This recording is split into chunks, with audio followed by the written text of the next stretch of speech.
안녕하세요. 시내가 책방입니다. 저는 책방지기 한 걸음씩입니다.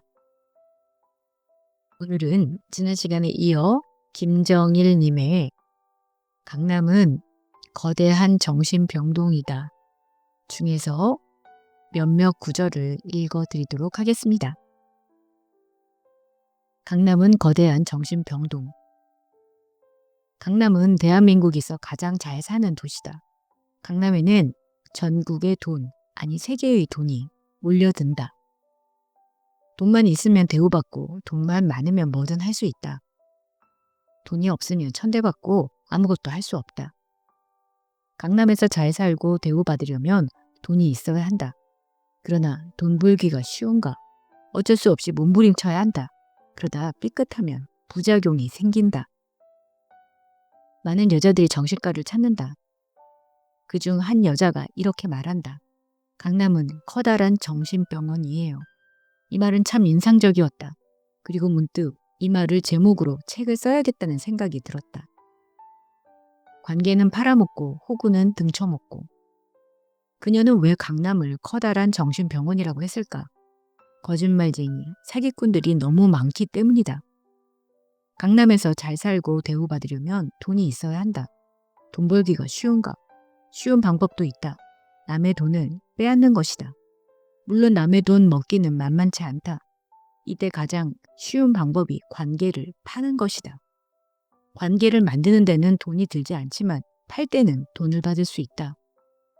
꿔달라고 하고 안 갚으면 되니까. 관계가 깊으면 깊을수록, 끈끈하면 끈끈할수록 비싸게 팔아먹을 수 있다. 사기꾼들의 공통 수법은 상대에게 호들갑스럽게 잘하는 것이다. 그것도 매일같이 잘한다. 그래서 상대를 행복하게 해준다.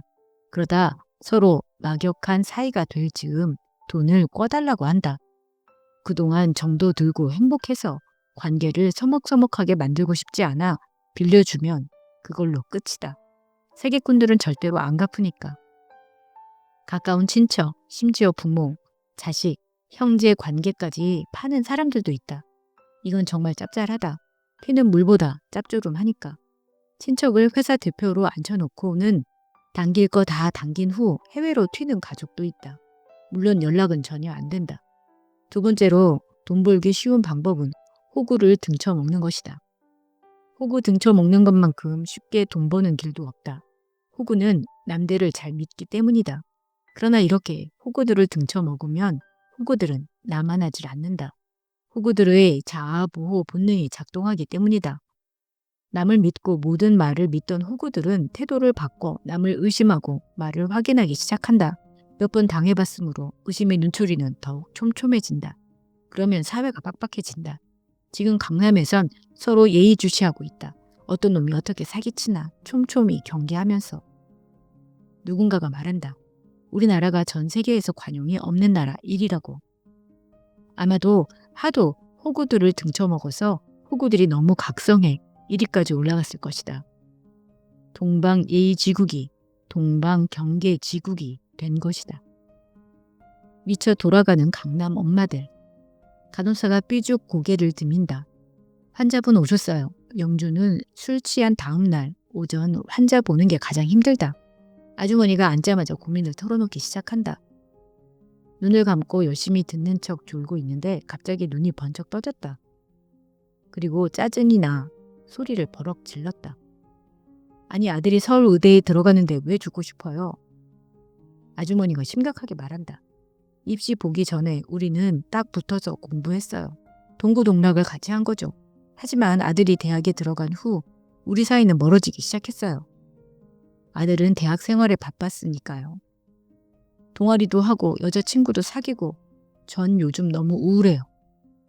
영준이 점점 더 화가 난다. 간밤에 술을 너무 많이 마셨나 보다. 아들이 대학 간 지 몇 달이나 됐다고 우울해요. 한 학기가 지났어요. 지금 여름 방학이에요. 애가 크면 독립시켜야 하는 거 아니에요? 그러니까 제가 죽으면 확실하게 독립할 거 아니에요. 엄마의 죽음이 아들의 가슴에 평생 상처로 남을 걸 생각 안 해요? 금방 잊을 거예요. 저렇게 잘 지내는데요 뭐. 애인도 있고. 지금 아드님 스토킹하는 거예요? 죽겠다고 협박하면서? 스토킹은 누가 스토킹이에요. 다 자기 잘 되라고 하는 거지. 난 내 몸 바쳐 아들 위하는 거라고요. 영준이 벌떡 일어났다. 엄마가 죽는 게 자식이 잘 되게 하는 거예요? 엄마가 자살하면 자식이 얼마나 충격받을지 몰라요? 누가 뭐라 해도 난 죽을 거예요. 난 지금 너무 우울하고 죽고만 싶어요. 화 기가 막혀서 이걸 어떻게 고쳐? 안 고쳐도 돼요. 저만 죽으면 되죠 뭐. 아주머니가 쓸쓸하게 웃는다. 모든 걸 체념한 투다. 알았어요. 치료해 드릴게요. 아들이 먼저 죽으면 되겠네. 영준은 간호사를 불렀다. 간호사, 아드님 좀 들어오라고 하세요. 아주머니의 눈이 확 떠졌다. 안 돼요. 그건 절대 안 돼요. 아들이 들어왔다. 아주머니는 아들이 들어오자마자 아들을 밀고 나간다. 가자 가. 저 의사는 미쳤어. 영준이 아주머니 뒤에서 큰 소리로 외쳤다. 아드님, 엄마가 죽으려고 하면 먼저 죽으세요. 네? 아들 어리둥절해서 어쩔 줄 모른다. 꽥! 아주머니는 외마디 비명을 지르고는 아들을 밀고 서둘러 나갔다. 영준은 기가 막혔다. 다들 미쳤군 미쳤어. 이게 무슨 사랑이야. 살인이지. 내 기가 막혔어. 영준이 씩씩거리는데 아내 미령이 들어왔다. 미령도 정신과 의사다. 왜 그렇게 소리를 질러요? 아직 술 안 깼어요? 기가 막혀서. 자기 아들이 서울대 들어가는데 엄마가 자살하겠대. 네? 영준의 설명을 듣고 미령도 혀를 찬다. 요즘 엄마들 정말 극성이에요. 내가 치료하는 엄마는 자식 결혼시켜놓고 우울증에 빠져 자살하겠다고 난리예요. 자기 건물에서 함께 살 수 있었는데 괜히 길 건너에 아파트 사줘서 따로 살게 했다고 매일매일 울어요. 정말 다들 미쳤군. 아직 다들까지는 아니에요. 강남 엄마들만 그래요. 강남이 미쳐 돌아가는군. 그 아들에게 연락해요. 엄마가 죽으려고 하면 먼저 죽으라고. 부모들 망상에 자식이 살고 싶겠나? 강남 부자 부모들은 이상한 망상을 갖고 있다. 내 자식은 나보다 더 잘 돼야 하고 최소한 자기만큼은 잘 살아야 된다고. 그러면서 자식을 달달 볶는다. 이것도 하고 저것도 하고 이것도 되고 저것도 되고 사랑은 주지 않고 부담을 주니 자식은 점점 힘겹기 시작한다. 자식은 절규한다. 날 그냥 있는 그대로 사랑해주면 안 돼? 그러나 부모 귀에는 들리지 않는다. 내 자식은 남들에게 자랑해야 할 장식품이니까. 스카이캐슬 6회에서 박영재는 드디어 복수할 날이 왔다며 내일이면 지긋지긋한 지옥에서 탈출이라는 내용의 일기를 쓴다. 서울의대 합격증을 던져줬으니 이제 자식 노릇은 다 한 거라고. 자식을 자랑거리로 삼기 위해 키우는 건 부모가 아니니 자신은 더 이상 그들의 자식이 아니라고. 당신들과의 인연은 이제 끝이니 나를 찾지 말라고. 강남 부모들이 교육률이 높다고 하지만 자식을 정신병자로 만드는 확률도 높다. 물론 부모 탓만은 아니다. 부모도 어떻게 해야 할지 잘 모른다. 세상이 워낙 빠르게 변하고 있기 때문이다. 그러나 동서고금을 막론하고 불변의 진리가 있다. 내리 사랑이다. 부모가 자식을 사랑해야지 자식이 부모를 사랑하게 키우면 안 된다. 자식을 이기적으로 키워서 독립하게 해야 비로소 부모 역할을 다하는 것이다. 자식을 이기적으로 만드는 교육은 자식 중심으로 키우는 교육이다. 그러나 많은 강남 부모들이 부모 중심으로 키우면서 생전에 효도를 받으려고 한다. 한 남자가 부모님과 함께 병원을 찾았다. 그에게 물었다. 꿈이 뭐냐고. 부모님께 잘하는 거란다. 그는 사업에서 성공한 아버지의 눈높이에 맞추느라고 무던히도 노력했다. 아버지는 항상 말했다. 너는 나보다 잘 돼야 된다. 그러나 남자는 아무리 재수하고 공부해도 아버지가 나온 대학에 들어갈 수 없었다. 아버지는 왜 자기가 나온 대학에 못 들어가냐고 입버릇처럼 말한다. 그 대학만 들어가면 자기의 빵빵한 인맥으로 얼마든지 키워줄 수 있는데 엄마는 행여 아들이 죽기라도 할까봐 과잉보호로 키웠다. 결국 그는 정신병을 앓았고 입퇴원을 반복했다. 장기 입원하다가 퇴원할 때쯤 엄마가 면회 오기를 바랐다. 그런데 엄마가 말한다. 나 오늘 저녁 모임 있어. 그런 부모들에게 내가 꼭 해주고 싶은 말이 있다. 자식을 컨트롤하면 컨트롤한 만큼 책임을 져야 해. 자식을 컨트롤하고 과잉보호해서 망가뜨린 다음 자식이 망가졌다고 나 몰라라 한다면 그 자식이 살고 싶겠냐? 자식이 어릴 때는 만만하니 마음껏 컨트롤하고 그러다 자식이 망가져서 점점 괴물로 크면 무서워서 도망갈 생각부터 한다. 그리고 솔직히 뒷감당도 안 된다. 부모도 늙을 만큼 늙었으니까. 이렇게 망가진 자식들이 강남에는 많다. 이런 사람들은 치료도 잘 안 된다. 부모가 망가뜨린 자식을 누가 좋아지게 할 수 있겠는가. 강남에 사는 여러 가지로 이상한 사람들. 여자가 18시 18분에 18층에서 뛰어내려 죽었다. 그 죽음을 보고 사람들은 말했다. 18, 18, 18 하더니 정말 18, 18, 18에 죽었다고.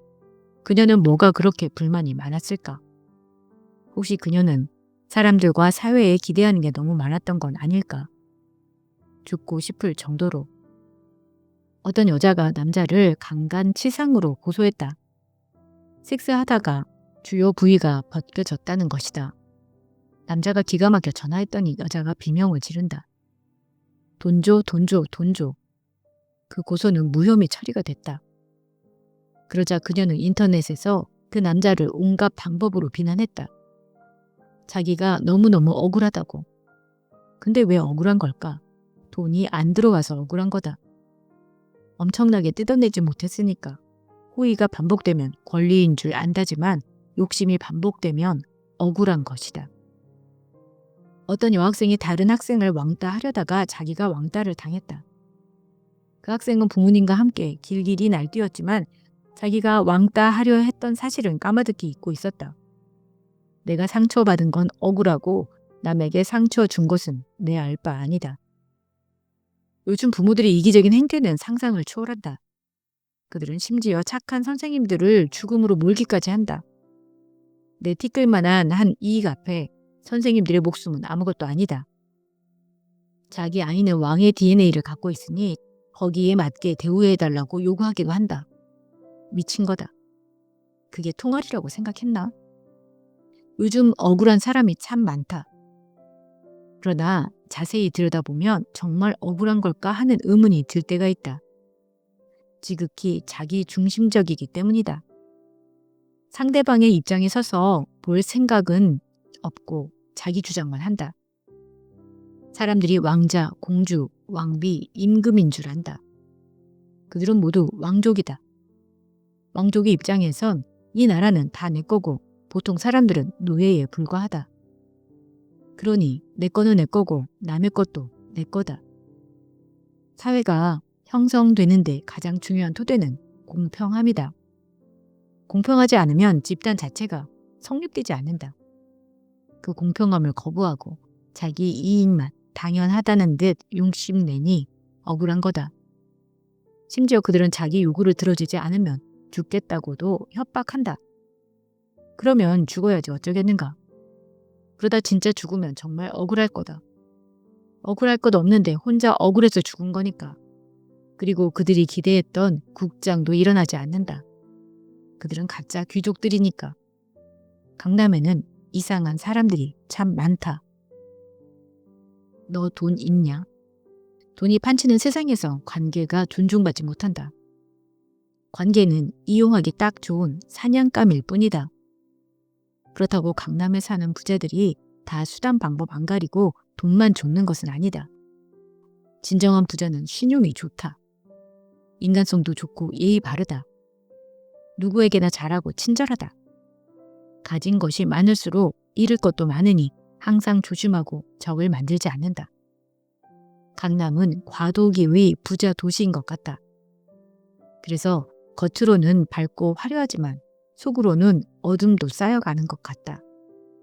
강남이 진정한 부자 도시로 나아갈지 아니면 점점 더 심각한 정신병동이 될지는 여기 사는 사람들에게 달렸다.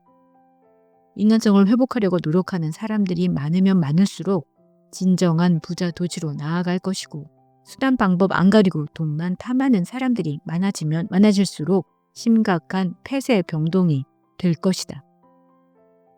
강남에서 살아봤어? 강남은 지난 시간 우리가 알고 있던 세상이 아니다. 장유, 유서나 부부, 유별을 따지던 유교, 윤리가 지배하는 사회도 아니고 정의와 행복이 강물처럼 흐르는 민주주의 복지 사회도 아니다. 1948년에 문을 연 대한민국이 경제발전과 민주주의를 추구하는 과정에서 태어난 한국형 자본주의 논리가 구석구석 지배하는 이상한 세상이다. 강남에서 사는 삶은 어떤 것일까? 강남에서 살면서 첫 번째로 만나는 괴물은 돈과 욕망으로 범벅된 결혼 문화다. 사랑하는 사람끼리 만나 천생연분 맺고 건물이 팥불이 되도록 집안을 일으키고 자식을 길러내는 가정의 꿈은 증발된 지 오래다. 그 대신 그 자리를 차지한 것이 제 자식만 아는 조건 결혼과 부모 그림자를 벗어나지 못한 부모 거리다. 부모 걸은 부모 곁에서 에너지를 얻어 살아간다.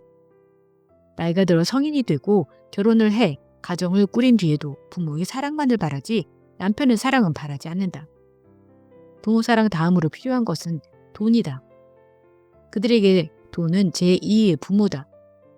남편은 이용 가치가 있을 때에만 가족이다. 이용할 것이 없으면, 다시 말해 돈 벌어오는 능력이 떨어지면 그날부터 남이 된다. 부모 거리의 부모는 어떤 사람들일까? 부모는 자기들이 아직 젊고 돈이 있으니 딸이 아이들과 돈만 두둑히 챙겨오면 행복할 수 있다고 믿는다. 믿기 힘들지만 사실이다. 강남에서 일어나는 가정의 파탄, 가족의 파괴는 부부 사이에서만 일어나는 것은 아니다. 친형제, 부모와 자식 사이에서도 피 튀기게 발생한다. 이 싸움에서 승리의 목표는 돈이고 싸움의 방법은 거짓말이다. 가족이 가족을 상대로 돈을 빼앗기 위해 거짓말을 무기로 생사결단을 벌이는 곳, 가족 간의 거짓말 생지옥이 바로 강남의 한 모습이다. 가족끼리 돈을 뜯어내기 위한 거짓말, 아무리 가까운 사이라도 용서가 안 된다. 그건 생존을 위협하기 때문이다. 그렇기 때문에 돈과 거짓말을 둘러싼 가족 간의 전장은 상상을 초월한다. 강남에서의 이상한 삶은 가족 안에서만 일어나는 것도 아니다. 선배와 후배, 친구와 지인 사이에서도 돈을 둘러싼 정신병적 현상이 심심찮게 목격된다. 배신과 거짓말, 사기와 협박은 복수와 복수국의 끝없는 이야기를 만들어낸다. 믿고 살던 사람에게 당하는 배신감은 심장이 갈갈이 찢어지는 아픔이 된다.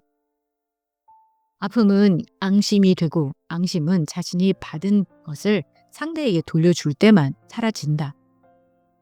강남의 흔한 것은 돈만이 아니다. 돈이 넘쳐나는 곳에는 늘 이룰 수 없는 욕망의 유혹과 돈으로 아름다움과 젊음을 구하려는 금전 만능주의 라이프 스타일이 나타난다. 26의 아름다움을 영원히 유지하기 위해 온갖 시술을 해보지만 지나가는 세월을 막을 수는 없다. 그리고 나서 전성기를 지나면 하던 일은 신물이 나고 삶은 지루해진다. 어제 오늘 내일이 다 똑같기 때문이다.